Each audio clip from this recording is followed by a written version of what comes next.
தமிழா பார்வையாளர்களுக்கு வணக்கம். அம்பேத்கர் நினைவு நாள் டிசம்பர் 6. பாபர் மசூதி இடிக்கப்பட்ட நாள் டிசம்பர் 6. இந்த டிசம்பர் 6இல் தமிழ்நாட்டில் அம்பேத்கரை புகழஞ்சி செலுத்துவதற்காக கூட்டப்பட்ட கூட்டம் வர்த்தக மைய கட்டடத்தில் கூட்டப்பட்ட அந்த கூட்டம் ஆதவ் அர்ஜுன் ரெட்டி, விஜய் 2 பேரும் அம்பேத்கருடைய பெயர்த்தியின் கணவர் ஆனந்த் டெல் டுடே, இவர் நீதியரசர் சந்துரு, ஆனந்த விகடன் ஆசிரியர் சீனிவாசன் உட்பட அத்தனை பேரும் கலந்து கொண்ட மேடை. தமிழ்நாடே எதிர்பார்த்த மேடை. இந்த வரலாற்று உண்மையை யாரும் சொல்லவில்லை.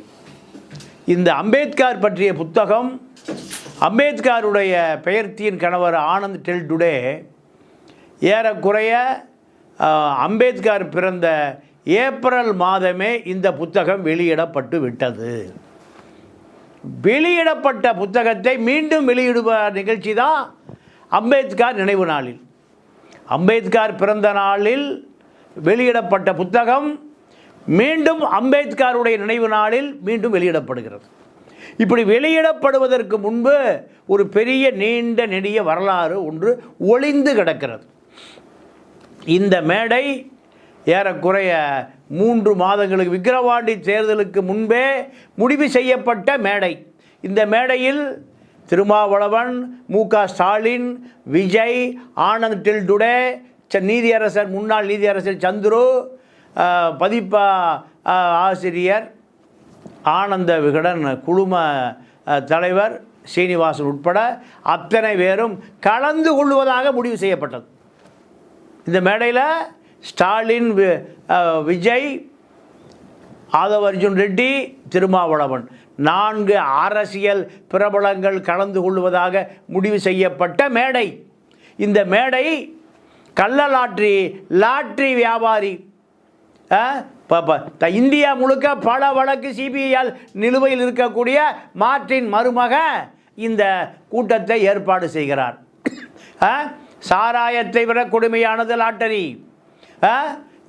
குடிகார 200 ரூபாய் குடித்தா படுத்துருவான், விழுந்து எந்திரிக்க மாட்டான், 2 நாள் ஆகும். 2 லட்சம் ரூபாய் இருந்தாலும் லாட்டரியை வாங்குவான். கொடூரமானது லாட்ரி. அதை தமிழ்நாட்டில் கொண்டு வருவதற்காகத்தான் இத்தனை கூட்டணி.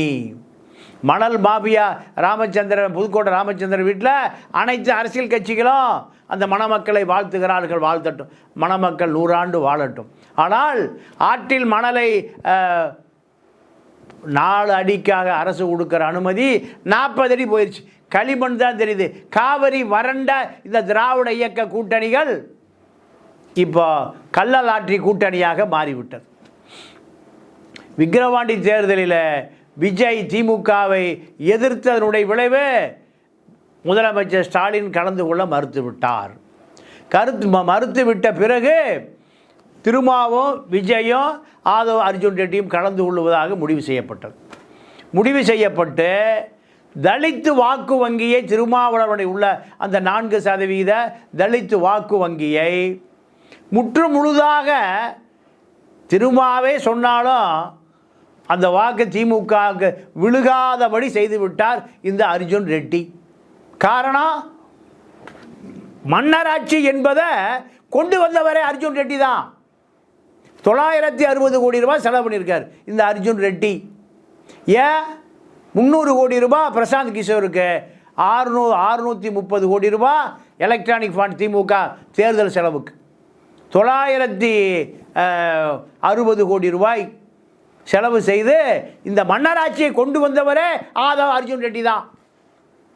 அது இப்போ தான் ஆதவ் அர்ஜுன் ரெட்டிக்கு தெரியுது மன்னராட்சி என்று. இந்த 8 கோடி மக்களை கள்ளலாற்றி வியாபாரி, கள்ளச்சந்தைய சாராய மணல் மாஃபியா, மது mafia, real estate mafia, Jain builders, Bashyam builders ஓபிஎஸ்க்கும் சொந்தம், இபிஎஸ்க்கும் சொந்தம். இவர்கள் தான் தமிழக அரசியலை தீர்மானிக்கிற அளவுக்கு இந்த அரசியல் கேடுகட்டு கேவலமாக போய்விட்டது. திருமாவளவனை திமுக மிரட்டுகிறது. அம்பேத்கர் விழாவில் நீ கலந்து கொள்ளக்கூடாது, கலந்து கொண்டால் கூட்டணி உடைபடும். திமுக மிரட்டுகிறது. நீங்கள் திமுகவினுடைய மிரட்டலுக்கு நம்ம அண்ணன் திருமா பயந்து நடுங்கி அஞ்சு ஒளிந்து ஓரமாக போயிட்டார். திருமாவளவன் மேடை அது. அம்பேத்கர் மேடை என்பது அர்ஜுன் ரெட்டியுடைய மேடை அல்ல, விஜய்க்கு மேடை அல்ல. ஆயிரக்கணக்கான மேடை அம்பேத்கருடைய மேடை, திருமாவளவனுக்கு சொந்தமான மேடை அது, சிறுத்தைகளுக்கு சொந்தமான மேடை. அம்பேத்கர் சிலையை விஜய் வீட்டில் வச்சுருக்காரா இல்லை அர்ஜுன் ரெட்டி வீட்டில் வச்சுருக்காரா? யார் வீட்லேயும் அம்பேத்கர் சிலை இல்லை, அம்பேத்கர் படம் இல்லை. அம்பேத்கருடைய கையடக்க சிலை எல்லா வீட்லேயும் இருக்குது. ஆனால் இந்த மேடையை திருமா கலந்து கொள்ள முடியாமல் திமுகவுடைய மிரட்டலுக்கு அஞ்சி நடுங்கி ஒளிந்து கொண்டார் என்று மக்கள் பேசலாம். அம்பேத்கர் மேடை யார் ஏறணும் யார் ஏறக்கூடாதுன்னு திருமாவளவனை முடிவு செய்யக்கூடிய இடம் யார்? அர்ஜுன் ரெட்டிக்கும் ஸ்டாலினுக்கும் விஜய்க்குமா இருக்கு. மிக வேதனையான அரசியல் காலகட்டம். தலித் வாக்கு திருமாவே சொன்னாலும் திமுகவுக்கு விழுகாது. இப்போ அந்த வாக்கை விஜய் பக்கம் திருப்பி விஜய்க்கு ஆதரவாக அந்த தலித் வாக்கு வங்கி, தாழ்த்தப்பட்ட ஒடுக்கப்பட்ட மக்களுடைய வாக்கு வங்கி விஜய்க்கு கொண்டு போய் சேர்க்கக்கூடிய நிகழ்ச்சி தான் அம்பேத்கருடைய எல்லாருக்குமான தலைவர் என்ற அந்த புத்தகம்.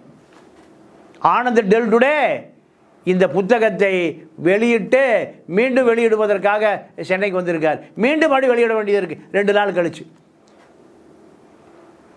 ஆதவ அர்ஜுனா ஏறுகிற மேடையில், விஜய் ஏறுகிற மேடையில் திருமாவளவன் ஏறவில்லை. இப்போ 2 நாள் கழித்து திருமா ஏறுகிற மேடையில் ஆதவ அர்ஜுனா ஏறவில்லை. திருமாவை பொறுத்தவரை நான் அம்பேத்கர் மேடையை நான் பயன்படுத்தாமல், அம்பேத்கரை புகழை பாடாமல் தடுப்பதற்கு நீங்கள் யார்? கூட்டணி உடையும் என்று அந்த மேடை ஏறி இருந்தால் திமுக திருமாவிடம் சரண்டராக இருக்கும். திமுக சரண்டர் ஆக வேண்டிய தேவையில்லை. திமுக திருமாவளை தேடி வந்திருக்கும். திருமாவுடைய வேண்டுகோள், திருமாவுடைய டிமாண்டு, சிறுத்தையுடைய டிமாண்டு அதிகமாக போயிருக்கும். கூட்டணியிலிருந்து திமுக பிறவி கோழையான திமுக கருணாநிதி குடும்பம் நீங்கள் சிறுத்தையிடம் சரண்டர் ஆகிருக்கும். திமுக சரண்டர் ஆக வேண்டிய தேவை இருந்திருக்காது. ஏன்?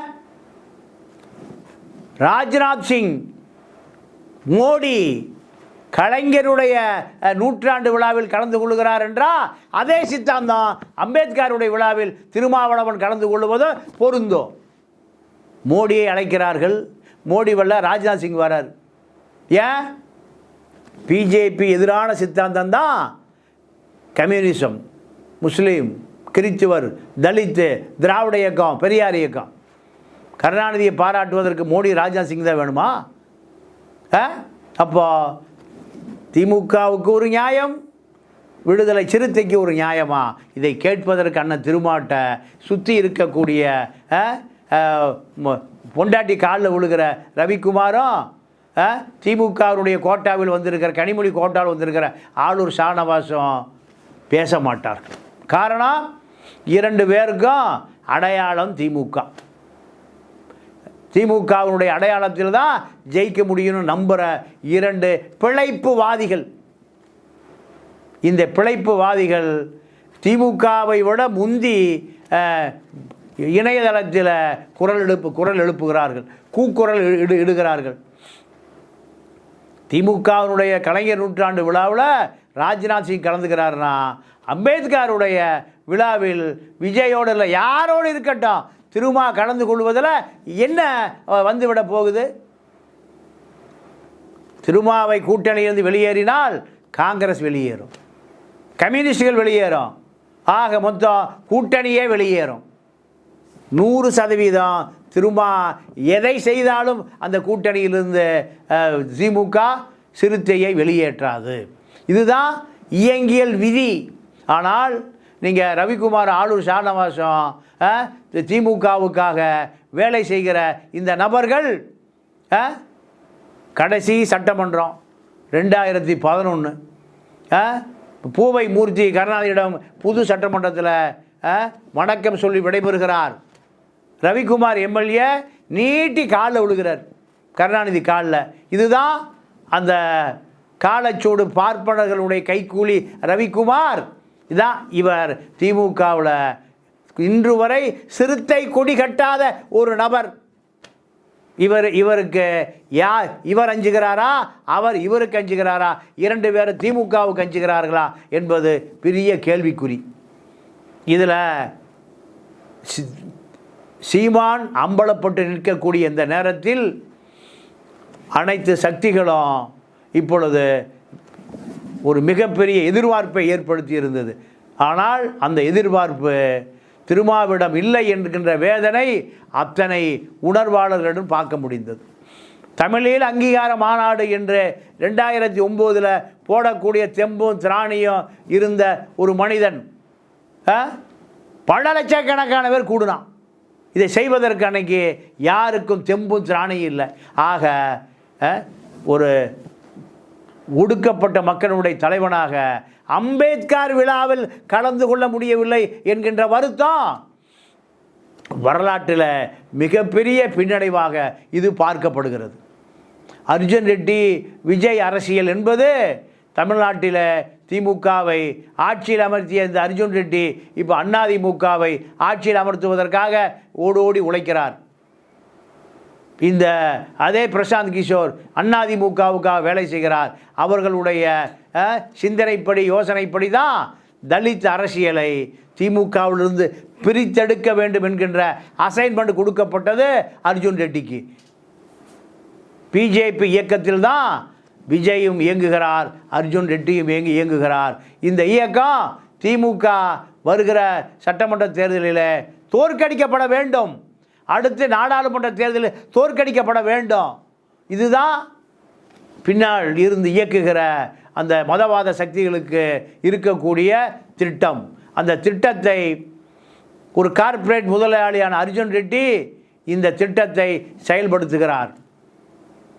இந்த திட்டம் சிறுத்தையை நோக்கி சிறுத்தையை பலவீனப்படுத்தி இருக்கிறது. திமுகவை மிகப்பெரிய வாக்கு வங்கியை, தலித் வாக்கு வங்கியை இழக்கக்கூடிய அந்த செயலை அர்ஜுன் ரெட்டி மூலம் அந்த மறைமுக சக்தி சாதித்து கொண்டு இருக்கிறார்கள். ஆனால் இந்த தலித் வாக்கு வங்கி விஜய் மூலம் அதிமுக தானாக விழுந்து விடுகிற வாய்ப்பை உருவாக்கி இருக்கிறது. திருமாவே திமுகவுக்கு வாக்களிக்க சொன்னாலும் அந்த தலித் வாக்கு வங்கி கண்டிப்பாக திமுகவுக்கு வாக்களிக்காத வேலையை மன்னராட்சியை கொண்டு வந்த அர்ஜுன் ரெட்டி மன்னராட்சியை ஒழிக்க பாடுபடுகிறார். ஆட்சியை அமர்த்தியவரா ஆட்சியை கலைக்க பாடுபடுகிறார். திமுக அவர் அர்ஜுன் ரெட்டியோடு சமரசம் செய்வதற்கு தவம் கிடக்கிறது. ஆனால் திமுக திருமாவை மிரட்டுகிறது. இது ஒரு பெரிய வரலாற்று பிழை. மீண்டும் இந்த தவறை, இந்த வரலாற்று பிழையை அண்ணன் திருமா செய்ய மாட்டார் என்று நம்புகிறோம். திமுக கூட்டணியில் இருந்தால் விடுதலை சிறுத்தைகள் கட்சி அழிந்து போகும் என்கின்ற அந்த வரலாற்று கூரை மறுபரிசீலனை செய்யுங்கள். பிழைப்புவாதிகளுக்கு இது ஒரு கொள்கையாக இருக்கலாம். ஆனால் நீங்கள் ஈழத்தமிழர் பிரச்சனை நடந்து கொண்டிருந்த பொழுது சாகும் வரை உண்ணாவிரதம் தொடங்குகிற தகுதி தமிழ்நாட்டில் யாருக்குமே இல்லை. உங்களுடைய அந்த போராட்டத்தை காயடிக்கிற வேலையை நானும் அங்கிருந்து பார்த்தேன். எத்தனை பேர் பலரச சாற்று பாட்டலோடு வந்து நின்றார்கள், பலரச கோப்பையோடு வந்து நின்றார்கள், எல்லாம் பார்த்தோம். ஆனால் மீண்டும் நீங்கள் சறுக்கி இருக்கிறீர்கள் என்பதைத்தான் இந்த நேரத்திலே நாம் வேதனையோடு பதிவு செய்ய முடியும். மீண்டும் சந்திப்போம். நன்றி, வணக்கம்.